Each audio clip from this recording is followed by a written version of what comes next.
સાથે જે સ્ટુડિયોમાં મહેમાન છે તેમનો પરિચય મેળવી લઈએ.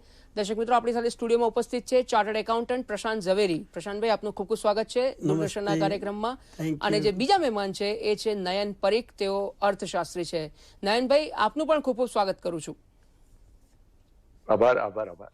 નયનભાઈ, આપની પાસે આવવા માંગીશ કે ગુડ્સ એન્ડ સર્વિસીસ ટેક્સ તો છે, પણ ગુડ એન્ડ સિમ્પલ ટેક્સ પણ છે, જેને જીએસટી તરીકે ઓળખવામાં આવે છે. તો એના વિશે આપનું એક 4 વર્ષની સફર વિશેનું જો અવલોકન આપને પૂછું તો શું કહેશો આપ? 4 વર્ષનો પીરિયડ ગયો.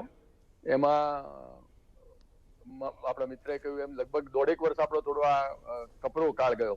જી. પણ આપણે જોઈએ તો 160 દેશોમાં જીએસટી ઓલરેડી ઇમ્પ્લિમેન્ટેડ છે અને આપણે પણ 4 વર્ષ પહેલા એની શરૂઆત કરી. હવે જો એની 3 હું જો ઉપલબ્ધિઓ જોઉં તો 3 ઉપલબ્ધિમાં હું મેઇન એક ગણું છું કે આપણે જે 17 લોકલ બધી લેવીઝ ને સેસીસ હતા એ ગયા, અને એના પરિણામે શું થયું કે એક વેપારીને જો પહેલા 400 જુદા જુદા ફોર્મ કે કમ્પ્લાયન્સીસ કરવા પડતા હતા તો હવે 20માં થઈ ગયું. એટલે આપણું એનું 95% 90% જેવું કામ આ ભરવાનું, જુદા જુદા ટેક્સીસ અને એનું ધ્યાન રાખવાનું ને એના ફોર્મ ભરવાના, એના કમ્પ્લાયન્સીસ, એ બધું જુદું થઈ ગયું. એટલે બધું એના માટે સરળીકરણ, પેલું સિમ્પ્લિફાઈડ વે ઓફ ડુઈંગ બિઝનેસમાં, ઇઝ ઓફ ડુઈંગ બિઝનેસમાં એક આ જીએસટી નું કોન્ટ્રીબ્યુશન રહ્યું.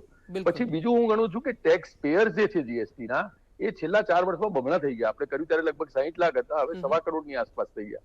અને એમાં 88% એમએસએમઈ છે. એટલે આપણા નાના નાના ભાઈઓ જે કોઈ નાનો વ્યવસાય ધંધો કઈ કરે છે, એ લોકો આ ટેક્સ પેયર્સમાં જીએસટી ના પે કરવામાં 88% નો ફાળો ધરાવે છે. અને 8 મહિનાથી કોન્ઝિક્યુટિવ છેલ્લા આપણે 1 લાખ કરોડ રૂપિયા ઉપર જીએસટી વસૂલ કર્યો છે. એટલે હું ગણું છું કે એ પેલું ન્યૂ નોર્મલ ગણો, એસ્ટાબ્લિશ્ડ વે ઓફ જીએસટી ગણો, એ બધું પહેલા આપણે 1 લાખ કરોડ થાય એટલે આપણે કહેતા અરે આપણે 1 લાખ કરોડ પહોંચી ગયા. હવે 1 લાખ કરોડ આપણા માટે સામાન્ય થઈ ગયું છે. અને હવે આપણે એપ્રિલમાં જેમ 1,40,000 કરોડની ઉપર નીકળી ગયા, એમ નવા પરિમાણો આપણે એસ્ટાબ્લિશ કરવા માટે તૈયાર થઈ ગયા છે. હવે ખરેખર જે આપે કહ્યું એમ કે ગુડ એન્ડ સિમ્પલ ટેક્સ આ કરી શક્યા છીએ. એટલે આમાં જે અમુક આપણે ચીજો નથી કરી શક્યા, એ જે આપણે હવે આવતા 4 વર્ષમાં જો આપણો એજન્ડા બનાવવાનો હોય, બિલકુલ, તો હું એક ગણું છું કે નયનભાઈ, જેમ પ્રશાંતભાઈ વાત કરી, હું એ વાતને જ આગળ વધારીશ કે ઇન્ડસ્ટ્રી બોડીને લઈને આપણે જો વાત કરીએ તો ઇન્ડસ્ટ્રી બોડીઝ આ જીએસટી ને કેવી રીતે જુએ છે? ઇન્ડસ્ટ્રીઝ બોડીના reactions by and large positive છે, પણ એ લોકોના અમુક પ્રશ્નોને આપણે હલ કરવા પડશે. એટલે જેમ કહ્યું એમ આપણે ફોર્મ્સ હવે ઓછા ભરવા પડે છે, ટેક્સીસ ને લેવીઝ ઓછી થઈ ગઈ છે, આપણે બધા કમ્પ્લાયન્સીસ આસાન થઈ ગયા છે. પણ જે ગુડ એન્ડ સિમ્પલ ટેક્સ આપણે બનાવવાનો છે એ હવે આવતા 4 વર્ષે આપણે હાથમાં લેવું પડશે. એટલે અત્યારે જુઓ કે આઈટી ગ્લિચીસ હજુ ઘણા થાય છે કે લોકોને ભરવામાં તકલીફ પડે. અત્યારે પહેલા જે આપણે જીએસટી ઇન્ટ્રોડ્યુસ થયો 4 વર્ષ પહેલા, ત્યારે આ જીએસટી નંબર લેવો હોય તો અઠવાડિયામાં મળી જતો હતો, હવે 2 મહિના થઈ ગયા છે. એટલે આપણે જે અમુક એપ્લેટ હજુ આપણે સંસ્થાની સ્થાપના નથી કરી શક્યા, એટલે જીએસટી ના કોઈ નાના પ્રશ્નો હોય તો દરેકને હાઈકોર્ટમાં ના જવું પડે, એવી ઇન્ડસ્ટ્રીઝ બોડીની ખાસ એક લાગણી છે કે અમારે દરેકમાં ક્યાં હાઈકોર્ટમાં જવું જોઈએ. એક એપ્લેટ સંસ્થા આપણે એવી ઉભી કરી હોય તો અમારા નાના જે પ્રશ્નો છે, જેમ અત્યારે એક્સપોર્ટર્સને રિફંડ મળવામાં થોડી વાર થાય, બીજા બધા પ્રશ્નો છે, કોઈ વાર કોઈને ડિસ્પ્યુટ હોય, ટેક્સ ઇનપુટ ક્રેડિટ અંગેના પ્રશ્નો હોય, તો એ બધા પ્રશ્નો જે છે એ સોલ્વ કરવા માટે એક અલગ જ જ્યુડિશિયલ ઓથોરિટી ઉભી કરી હોય તો આઈ થિંક એનાથી ઇન્ડસ્ટ્રીઝ બોડીનું માનવું છે કે એક બહુ જ મોટો ફાયદો થશે. બીજું હું ગણું છું કે આપણે ઇન્ડસ્ટ્રીઝ બોડીનો એક માનવું છે કે આપણે જે વન નેશન વન ટેક્સ ની વાત કરતા હતા, તો અત્યારે આપણા 5 સ્લેબ છે. એક તો 0%, 5%, 12%, 18% અને 28%. હવે આપણે કંઈક જો એવું કરી શકીએ અને એમાં 18%માં મેક્સિમમ લગભગ 50% આઈટમ્સ એમાં ફોલ થાય છે, બાકીની બધી પછી પેલું 28% અને 12%માં ફોલ થાય છે. તો હવે 18 ને 12% આપણે કમ્બાઈન કરી શકીએ અને આ સ્લેબ જે 5 છે એને ધીરે ધીરે કેવી રીતે 2, 3 અને ફાઇનલી સિંગાપોરમાં છે એમ આપણે એક જ જીએસટી નો રેટ, આપણે કોઈ બીજું યાદ રાખવાની જરૂર નહીં. કોઈ પણ આઈટમ આપ હવાઈ જહાજ ખરીદો કે ટાંકણી ખરીદો, આપણે ખાલી એક જ જીએસટી યાદ રાખવાનો, જે આપણા કેસમાં લગભગ કદાચ 18% હોઈ શકે. ત્રીજું ઇન્ડસ્ટ્રીઝની ડિમાન્ડ મેઇન એ છે કે જો પેટ્રોલ અને ડીઝલ આપણે કોઈક રીતે જીએસટીમાં લાવી શકીએ. કેરાલા હાઈકોર્ટે તો હમણાં જ જીએસટી લોકલ કાઉન્સિલ કેરાલાને કહ્યું છે કે તમે આ રેપ્રેઝન્ટ કરો, અને જીએસટી કાઉન્સિલ જે એપેક્સ બોડી છે એ પણ આને એક્સેપ્ટ કરે, તો પેટ્રોલ ડીઝલના ભાવ પણ ઘટે અને એનાથી જે ઇનપુટ ક્રેડિટ આગળ લોકોને મળે છે એનો બધાને ફાયદો થાય. એટલે આ ઇન્ડસ્ટ્રીઝ બોડીની ડિમાન્ડ આપણે આવતા 4 વર્ષમાં લઈ લઈએ તો આઈ થિંક જીએસટી માં આપણે ઘણી મોટી મંજિલ કાપી લઈશું. જી નયનભાઈ. નયનભાઈ, બીજો જે પ્રશ્ન છે, તમે આગળના જે પ્રશ્નના જવાબમાં સિંગાપોરની વાત કરી, તો બીજા દેશોની વાત કરીએ તો બીજા દેશોની સરખામણીમાં જીએસટી સિસ્ટમ અહીં કેવી છે અને ત્યાં કેવી છે, એના વિશે થોડી વાત કરો.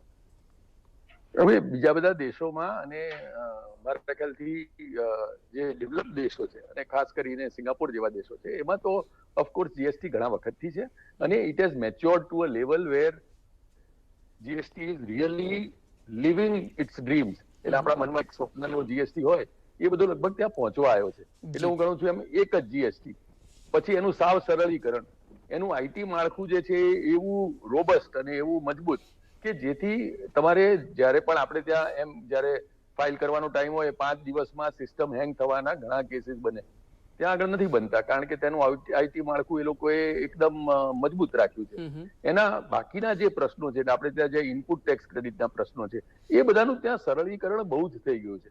આપણે ત્યાં ઇનપુટ ટેક્સ ક્રેડિટમાં શું થયું કે શરૂઆતમાં જયારે ઇન્ટ્રોડ્યુસ થયું ત્યારે અમુક લોકોએ એના ગેરલાભ પણ લીધા. ગેરલાભ લીધા એના કારણે આપણી જે આપણો જે એમ્ફેસિસ છે એ એવા લોકોને પકડવામાં ગયો અને આપણે એથી એ લોકોને પકડી પણ શક્યા અને એ નાખવું પણ જરૂરી હતું. પણ એ બધામાં અમુક જેન્યુઇન ઇનપુટ ટેક્સ ક્રેડિટ લોકોને મળવી જોઈતી હતી, એમાં તકલીફ પડી. બીજું હું ગણું છું કે જ્યાં જ્યાં આપણે નાણાકીય રીતે અથવા તો આઈટીના પેલા અભાવના કારણે આપણે એક્સપોર્ટર વગેરેને જે રિફંડ તરત મળવું જોઈએ, હવે જો સિંગાપોરમાં આપણે ત્યાં 1 વીકમાં મળી શકે તો આપણે ત્યાં 2 મહિના ક્યાં થાય છે? કારણ કે આપણે કોઈ એને પેલું ટેલી કરવામાં તકલીફ છે, આપણી પાસે ફાઇનાન્સીસના પ્રશ્ન છે જેથી નથી આપી શકતા. અત્યારે મારા ખ્યાલથી આ કોરોના કાળમાં તો નાણામંત્રીએ ખાસ કહ્યું છે કે ભાઈ કોઈ પણ લોકોનું જે પણ લેણું હશે કે રિફંડ પેન્ડિંગ હશે એ સરકાર ઇમિડિયેટલી રિલીઝ કરશે.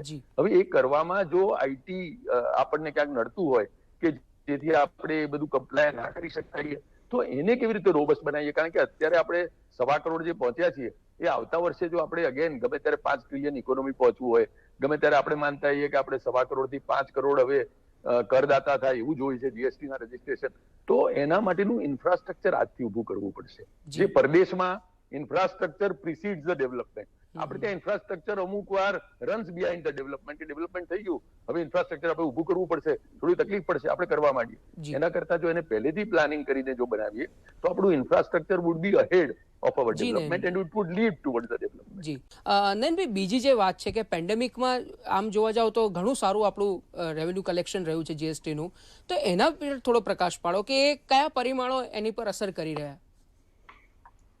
હું ગણું છું કે 2-3 પરિબળોએ ભાગ ભજવ્યો છે. એક તો એ કે ખાસ કરીને આ બીજી લહેરનું જે લોકડાઉન થયું, પહેલી લોકડાઉનમાં તો આપણે જાણીએ છીએ કે એપ્રિલમાં તો 50,000 કરોડથી પણ નીચે કલેક્શન જતું રહ્યું હતું. ત્યારે આપણો દેશ રિયલી હિટ થયો હતો અને આપણું જડબે સલાક જે લોકડાઉન હતું ઓલ ઓવર ધ કન્ટ્રી, એના કારણે ઓફકોર્સ ઇકોનોમિક એક્ટિવિટી તો અડધાથી ઓછી થઈ ગઈ હતી. પણ અત્યારના જો છેલ્લા 8 મહિનાના ફિગર જુઓ તો આપણે એક બીજી લહેરનો સામનો કર્યો. એપ્રિલ મે માં આપણને ખબર છે કે બધાની શું પરિસ્થિતિ હતી અને કેટલાય પોતાના સ્વજનો ગુમાવ્યા, પણ એ કાળમાં પણ છેલ્લા 8 મહિના કોન્ઝિક્યુટિવલી આપણે 1 લાખ કરોડથી ઉપરનો જીએસટી કલેક્ટ કર્યો છે. એ એક તો આપણી ઇન્ડસ્ટ્રીયલ રોબસ્ટનેસ સૂચવે છે કે આપણું ઇન્ડસ્ટ્રી જે છે એ કોરોના કાળમાં પણ એક ઇકોનોમિક એક્ટિવિટી ચાલુ રાખી શકી છે.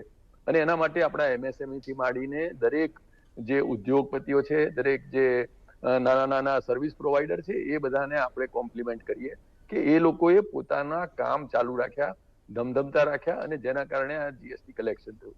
બીજું પરિબળ એ કે થોડા લીકેજીસ જે હતા એ over a period of time બધા પ્લગ થઈ ગયા. એટલે કોઈ ખોટી ઇનપુટ ક્રેડિટ લેતા હતા, કોઈ બીજા રીતે ખોટા લાભ લેતા હતા, કોઈ જીએસટી નહોતા ભરતા, એ બધાને જીએસટી ભરવા માટેની એક સુવિધા અને એક વ્યવસ્થા એવી ઉભી થઈ કે જીએસટી માંથી કોઈ છટકી ના શકે. કારણ કે જો તમે એવા જીએસટી માં રજીસ્ટર્ડ નથી એવા માણસ પાસેથી જો ખરીદો તો તમને પણ પોતાને તકલીફ પડે.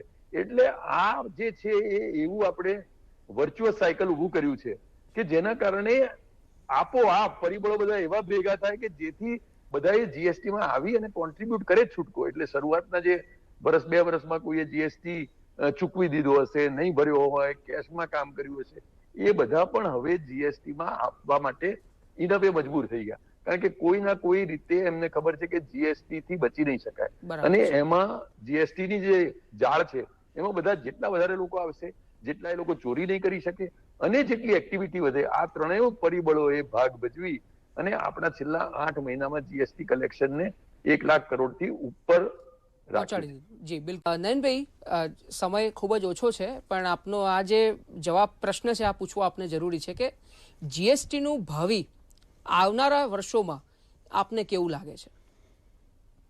મને સારું લાગે છે, અને મને લાગે છે કે આપણે જે પાથ ઉપર છીએ એ પાથ ઉપર જો આપણે ખરેખર આગળ વધીશું, એટલે જે 2-3 મુદ્દા ધ્યાન રાખવાના છે આપણે રાખીશું. એક તો એને સરળ ટેક્સ બનાવીશું, એટલે એના ઇન્કમ ટેક્સ ના બીજા બધા એના આઈટી ના અવાજ સંભળાય છે ને આપણે ઇન્ફ્રાસ્ટ્રક્ચર. હા, મને સંભળાય છે. આપને મારો સંભળાય છે? હવે સંભળાય. હા, બોલો આપ. એટલે જે આઈટી ને લગતું આપણું એનું માળખું ઊભું કરીએ એ બહુ જરૂરી છે. બીજું, આપણે જે આ સ્લેબ્સ છે એ વધારે મારા હિસાબે આવતા આપણે 10 વર્ષનું એક વિઝન કરવું જોઈએ કે જેમાં આપણે એક જ ટેક્સ રાખીશું, કે એક જ ટેક્સ આપણો 12% કે 18%. આઈ થિંક એ સરળીકરણ જે છે એ હું ગણું છું કે એ રસ્તા ઉપર ઓલરેડી આપણી થોડી વિઝન ડેવલપ થઈ છે, એની ઉપર આગળ વધીએ એવું મને ભાવિ સારું લાગે છે. અને ત્રીજું, હું માનું છું કે આપણી જયારે પણ તૈયારી હોય ત્યારે પેટ્રોલ ને ડીઝલ ને જો આમાં લઈ આવીશું, કારણ કે પેટ્રોલ ડીઝલ આપણે ત્યાં મેજર લોકો માટે મેજર કોમ્પોનન્ટ છે, એટલે હું પેટ્રોલ ડીઝલમાં જે જીએસટી ભરું છું, એટલે બીજી બધી ડ્યુટીઝ ભરું છું, એ ડ્યુટીઝ મને ક્યાંય ક્રેડિટ મળતી નથી. એટલે જો એ મળે તો મારા ખ્યાલથી જીએસટી નો સુવર્ણકાળ આપણા માટે ગણાશે. જી નયનભાઈ, જીએસટી નો સુવર્ણકાળ ગણાશે જો અમુક વસ્તુઓ એમાં ઇન્ક્લુડ કરવામાં આવે તો. પ્રશાંતભાઈ આપનો અને નયનભાઈ આપનો આ કાર્યક્રમમાં જોડાયા બદલ ખૂબ ખૂબ આભાર.